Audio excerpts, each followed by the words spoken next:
Okay, I have a little past 8:30. At this time, I'll call the June 9th meeting of the West Memphis Utility Commission to order. The first item on the agenda is approve the May 12th meeting minutes. So moved. Who was that? Mr. Smith? Second by Ms. Brown. Any additions or deletions? All in favor? Aye. All opposed? The minutes are approved. Next item is the May safety report. Good morning, all.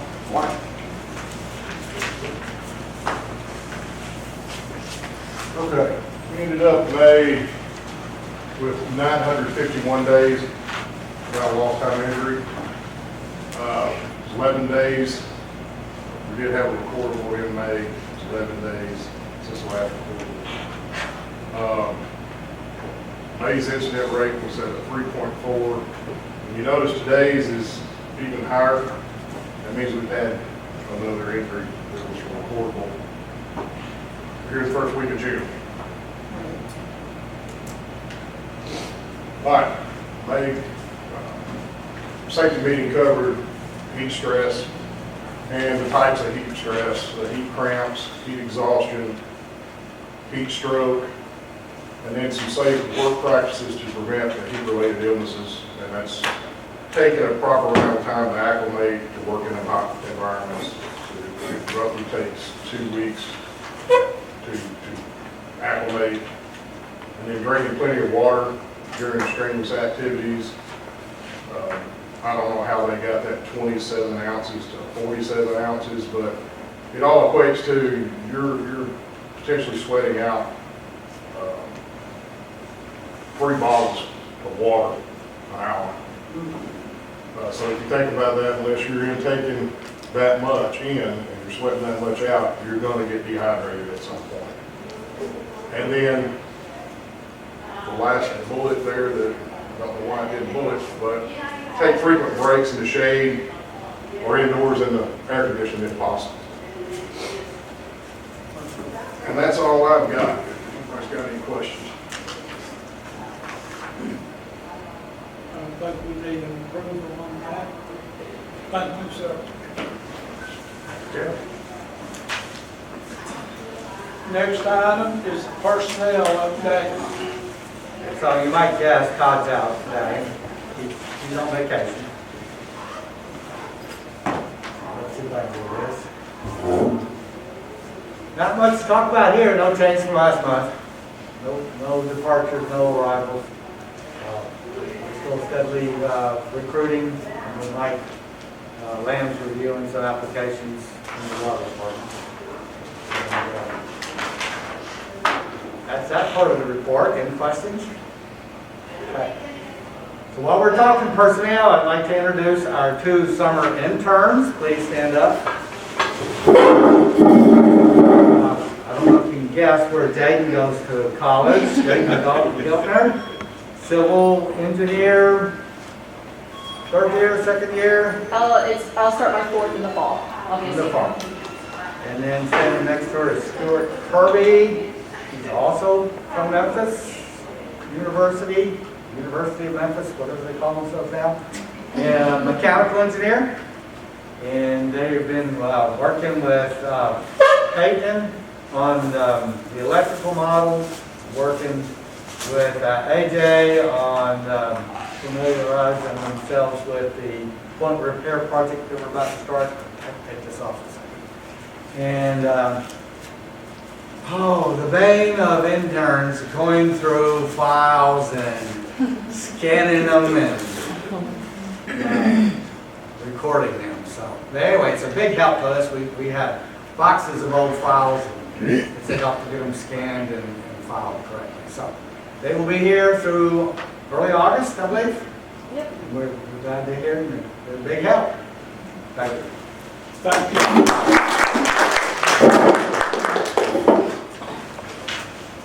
Okay. Next is years of service recognition. And we have Sean. Come up, Sean. Chief mechanic. He's got this rolling through high water and low water, and storms and whatnot? Yes, sir. Thank you very much. Appreciate it. Let's see if the, this should be front page news.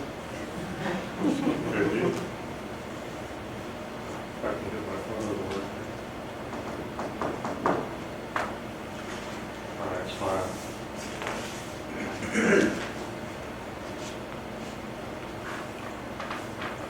Thank you. I bet you've seen a lot over the years. A whole lot. What is, like, the truck that you worked on when you first came and the truck you work on now? What's the biggest difference between them? The DEF fluid, DEF, What is that? that's a nightmare. I can go and tell you, that's the exhaust fluid that runs through, it's supposed to clean the exhaust Uh-huh. fluid, emissions and environment and all that, and it's the biggest pain you'll ever run across. It shuts trucks down, it puts trucks on the side of the roads, I mean, just, Okay, that explains the backup between here and Little Rock the other day. there's a lot, they catch trucks afire, I mean, it's crazy, the nightmare we've been through since they went to that. I haven't seen any of our trucks on the side of the road, so you must be And on top all of it it. is fertilizer and water. That's all it is too. Yeah. All right, well, thank you very much. Thank y'all We very much. appreciate it. Appreciate y'all. Can you look this Thank you, man. Okay. Update on Boy, I got through that one fast. No, wanted to give you a quick update on some of the projects.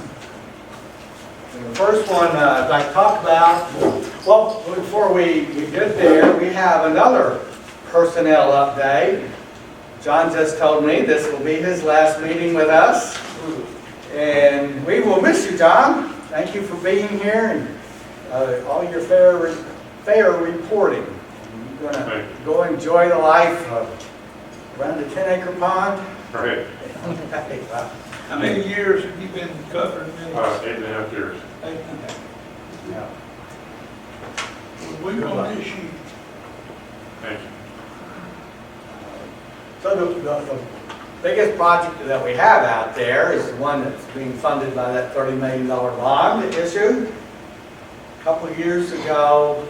After a year and a half of high Mississippi water elevations, West Memphis Utility, along with about every other utility in eastern Arkansas that suffered from the high waters, got written out by the AEDQ for bypasses from their sewage treatment plants. We had 3. And it was all from all the water that our pipes were sitting in that were getting sucked up. So it was not a problem unique to us, but we proposed a corrective action plan that was approved, and we working steadily on it. Every year we meet with AEDQ to go over it. Like I said, to begin with, the biggest part that we're dealing with is the sewage treatment plant upgrade. Now the upgrade's been designed, it's been submitted to AEDQ for review. We just had passed our 6th month of their review. We have gotten some notes back, drawings, plans are being updated to include their comments. Hopefully within the next 3 months, they'll approve it, and we'll go out for bid. We think it's going to be about an 18-month project, which means we're going to have to ask for an extension because we were supposed to have all this finished by 2024. But we've gotten good marks from them. They see that we're trying, we're making an effort. So we don't see the extension as a problem. Along with that is the project that we opened bids on about 2 months ago, and that's the extending the force main from the pump station up by Walmart down to Lear and 10 Mile Bayou, and then along the bayou all the way across the soybean field. They come out across from the Coca-Cola bottling plant there on Rainer, and then make its way over to the sewage treatment plant. And some of you that have been here for several years. Well, remember about 3 years ago, we had citizens in here on the west side of Clement complaining that they can't flush their toilets when it rains. Well, this project will solve that problem for everybody in that area. It will take, yes, sir. Well, you'll be talking to somebody else if it doesn't. I don't know what else we can do. But what this project does is take that flow out of the main pump station and let it go directly into the sewage treatment plant, and it rehabs the collection main. And both pump stations are being upgraded, so we'll be able to move more water. Hopefully there'll be less rainwater, and everybody's service will be improved. And then the other project that we've been working on for the last 2 years is going in and lining the manholes that were built years ago out of brick, and they leak like a sieve, and the water goes 2 ways, so when there's high water, it all pours in. We've sealed about 500 of those. And we've got some more to do, but we picked the ones that were the worst to get the biggest improvement. And then the next step, which we'll have at the next utility meeting, we'll be bringing the bid results to you, is what we call point repairs. We had done a flow study 2 years ago, and that study was able to identify locations in our mains where the pipe is separated. So once they're embedded in the groundwater, they're going to suck up all the water. We found 42 of those locations. That job has been bid out. It was approved. The bid was approved at the last meeting. We gave the contractor notice to proceed Wednesday. They've got about 3 weeks worth of materials, purchasing, sourcing, and then they'll be ready to start work. And before they start, we'll do a public awareness campaign. We're developing flyers to put on people's doorknobs and mailboxes, tell them we're going to be in their backyard and why we're going to be there, and hopefully it will go smoothly. After that, we have many miles of mains that have to be lined. Remember maybe time goes by so fast, I think it was 2 summers ago, we were talking about that sock that we pumped into a line on Wood Street, and we filled it full of hot water and it turned into pipe, so it lines the old main without us having to dig it up. So we have about $5 million worth of that work to do, and that'll be the next step. And then after that, we have one more pump station that we're going to connect directly into the sewage treatment plant. That'll be about a $4.5 million project. So we see about another $10 million in the horizon on projects that we hope to be at next year. And I made a trip to Little Rock with our grant writer 2 weeks ago, and we think we found grant monies that will be coming up next month that these projects should qualify for. So we're staying in touch with that office. Their plan is once their budget is approved, they will have the applications out available within 2 weeks, and then they'll make a decision they'll give us 2 months to turn our apps in, and then they'll have a decision within about a month. So before the end of the year, we'll know if we get that money, which we can really use right now with everything else we got going on. And that would put us pretty close to being finished with the CAP program. Particularly if we get the money, we'll be able to pull some work forward next year. So that is going well. Then the project I'm really excited about and really like is the fiber project. That was approved by the commission maybe two times ago. Again, time moving by. The mayor is giving us a $2 million budget to run fiber to all of our assets in the city. And the design of that's just about finished. We're looking at what we call 4 rings, where we loop all the pump stations, the substations, the water wells, the water tanks, the sewage treatment plant, the flood pond, onto the water treatment plant into a fiber network. And we're doing it by dividing the city up into 4 quadrants and just running a ring. Well, those rings then run through all residential neighborhoods, and it's our plan then to pursue funding to get into the homes. But at the moment, like I said, the design is nearing completion. We are negotiating with national providers because we have to get the internet, the fiber, the broadband from somebody. And we're negotiating with 3 providers right now because we want more than one source. I don't know if it goes out, then everybody starts. So we're looking at 3 to 4 sources. We've talked to Paragould, who's done it, and they have 4 sources. City of Hope is about a year ahead of us, so we're looking over their shoulder and seeing how they're doing it. We're using some of the same engineers that they use. We're investigating a state-approved material procurement plan where the material's already been bid out at the state level, so we don't have to bid it. We can just go straight to the contract, the material suppliers, give them our list, get it priced, and then I think the deciding factor will be how fast can you get it to us. But unlike everything else we've been building this year, this material seems to be available. They've all said they've got it. So that's very helpful. In fact, one of them says they just finished a project in Tishomingo County, Mississippi. They got a lot of material left over and it's in their Memphis warehouse. So I think the next meeting we'll know where we stand with that and where we're hanging fire.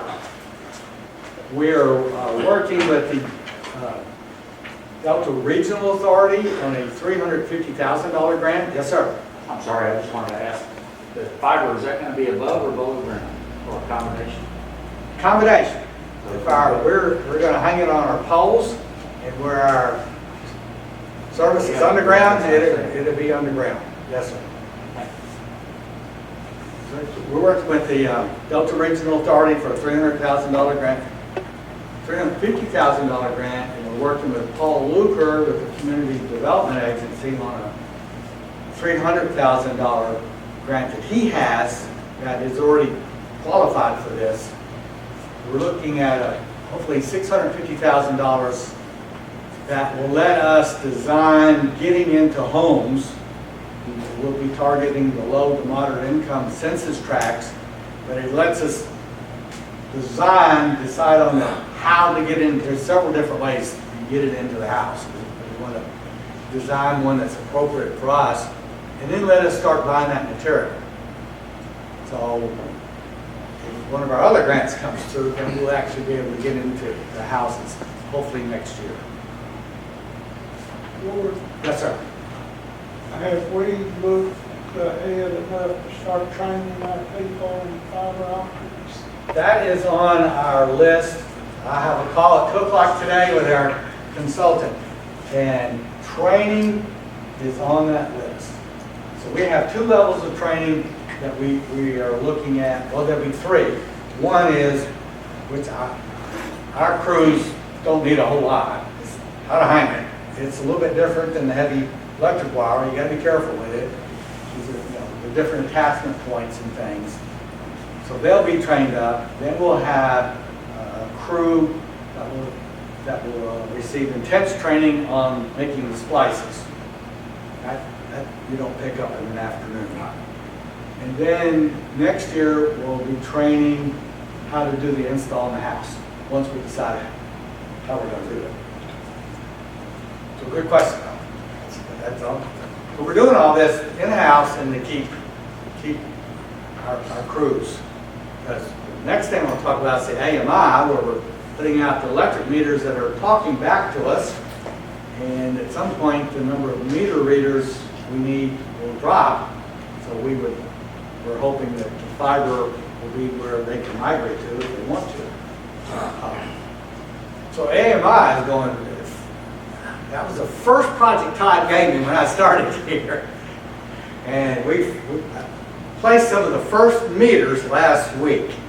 In 2 weeks, we'll be rolling out the first 1,000 meters as part of the test program to make sure everything's talking to our software, that we figure out how to get it up to Lola so we can do the billing. For this first pass, we're still going to read the meters. But we're going to let them talk to us and look to make sure we agree with the numbers before we start cutting the cord. So it's still way down the road, but it started, and we're also testing some water meters. They have to talk to the electric meter that then talks back to us. And we got you see two brown containers out there, and they're full of AMI equipment.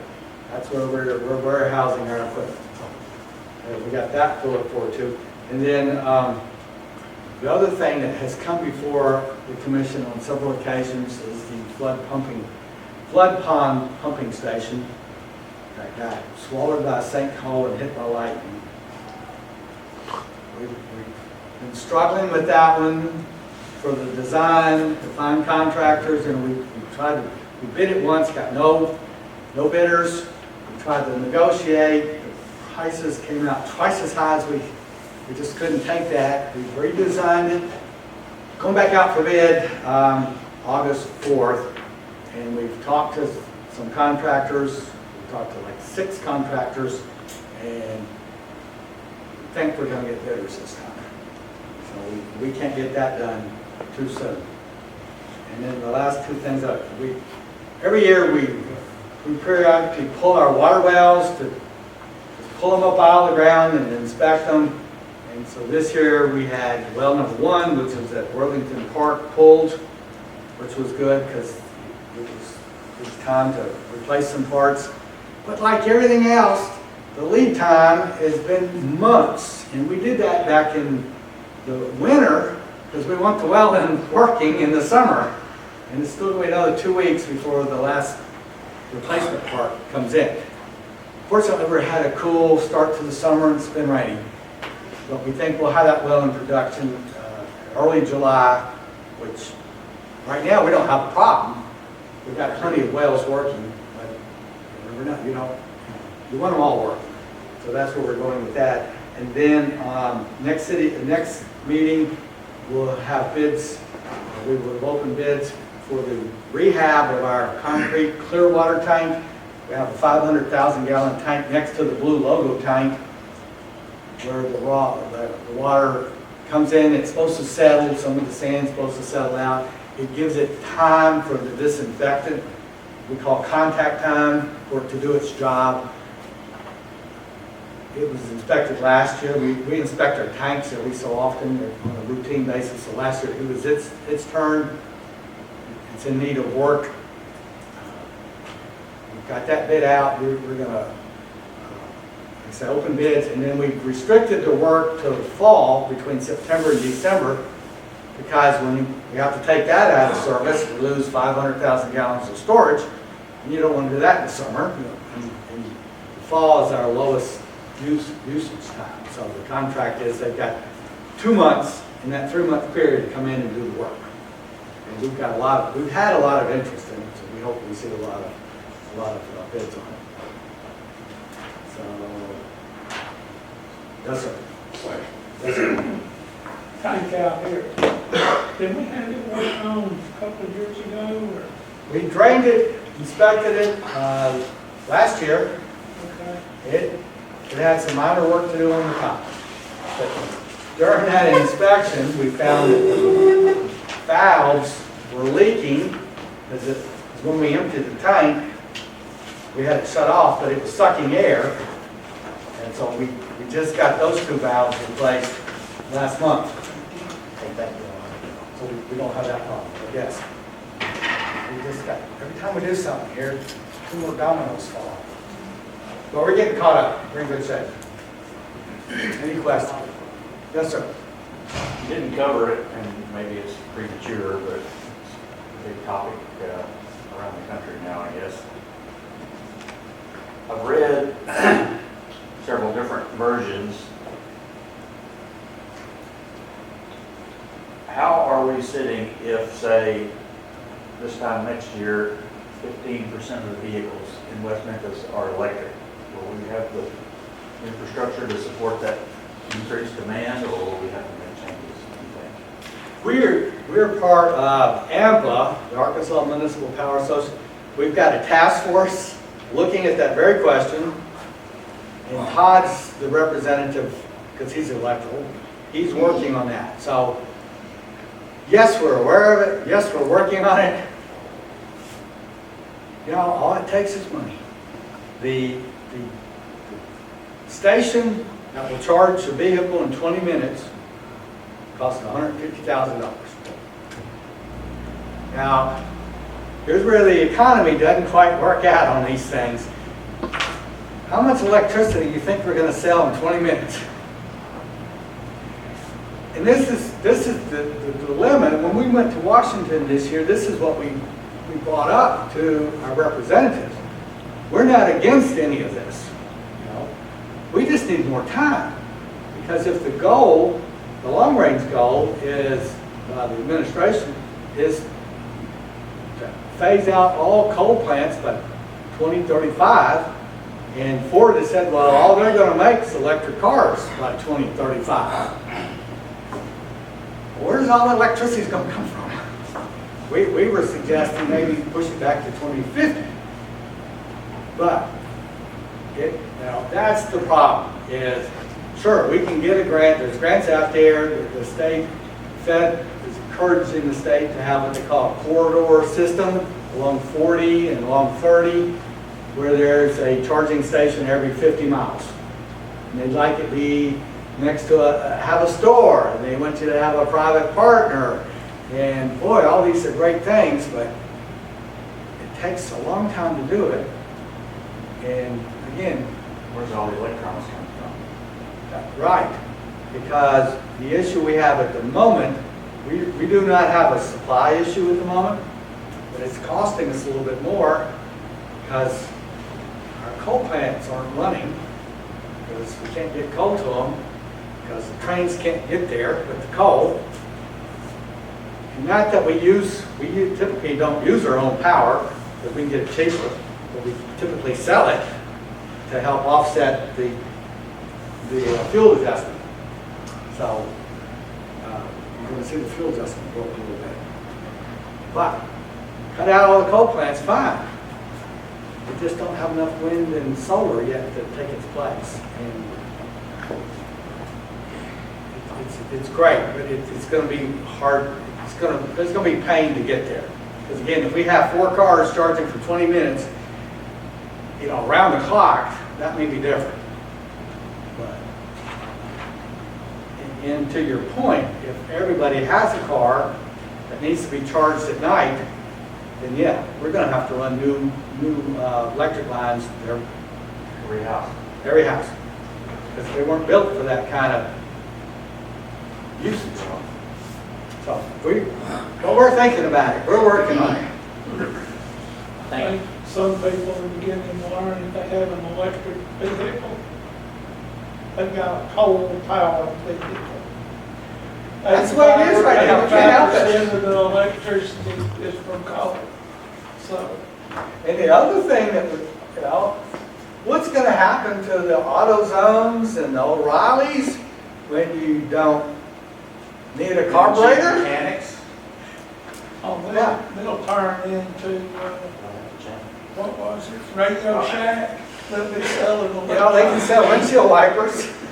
Typical, I guess, analogy, years ago when I was in the military, bought a small house in southwest Oklahoma, and I was single, came home for lunch, threw a load of laundry in the washing machine, turned on the washing machine, turned on the microwave to heat up my ramen noodles, and opened the fridge to get a Coke, and tripped the breaker.